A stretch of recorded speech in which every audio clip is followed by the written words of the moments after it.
Well, thank you very much. It's an honor to have President Zelensky. दो powerful leader की recent मुलाकात दुनिया भर में चर्चा का विषय बनी हुई है। लेकिन ये सिर्फ एक पॉलिटिकल मीटिंग नहीं थी, ये एक ऐसा कॉन्फ्लिक्ट का हिस्सा है जो पिछले कई सालों से दुनिया का सरदर्द बना है। चलिए समझते हैं कि मीटिंग के पीछे की कहानी क्या है और इसका असर ग्लोबल पॉलिटिक्स पर क्या होगा।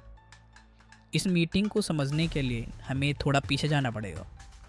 2014 में रसिया ने क्रीमिया को एनेक्स किया था और तब से यूक्रेन और रसिया के बीच में टेंशन बनी हुई है।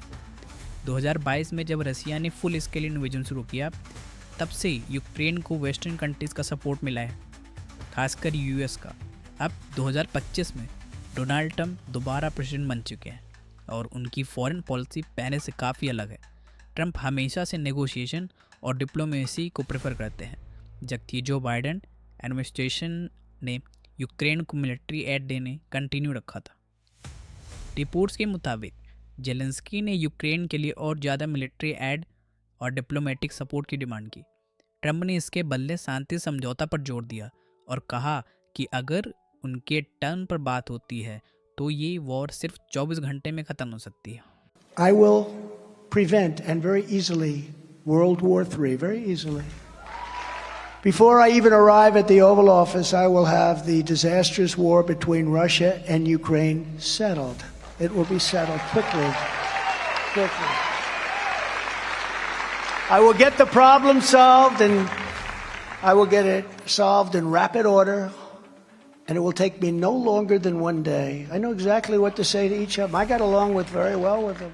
लेकिन ये पहली बार नहीं है जब ट्रंप और यूक्रेन के रिलेशन हेडलाइन बने हैं। 2019 में ट्रंप के इम्पीचमेंट ट्रायल का एक बड़ा रीज़न ये था कि उन्होंने एलिजिडली यूक्रेन की मिलिट्री एड को अपने पॉलिटिकल फ़ायदे के लिए रोक दिया था। ये मीटिंग इसलिए भी इम्पोर्टेंट है क्योंकि अब जब ट्रंप वापस पावर में आ चुके हैं तो उनकी फॉरेन पॉलिसी का असर सिर्फ यूक्रेन पर नहीं, पूरी दुनिया पर पड़ेगा। ट्रंप रसिया के साथ बेटर रिलेशन रखने के सपोर्ट में रहते हैं और उन्होंने नाटो कंट्रीज से भी कहा है कि अपनी सिक्योरिटी के लिए खुद ज़्यादा जिम्मेदार बने। अगर यूएस की मिलिट्री एड कम होता है तो इसका सीधा असर यूक्रेन के बैटलफील्ड सिचुएशन पर पड़ सकता है। इस मीटिंग के बाद दुनिया भर से मिक्स रिएक्शन आए।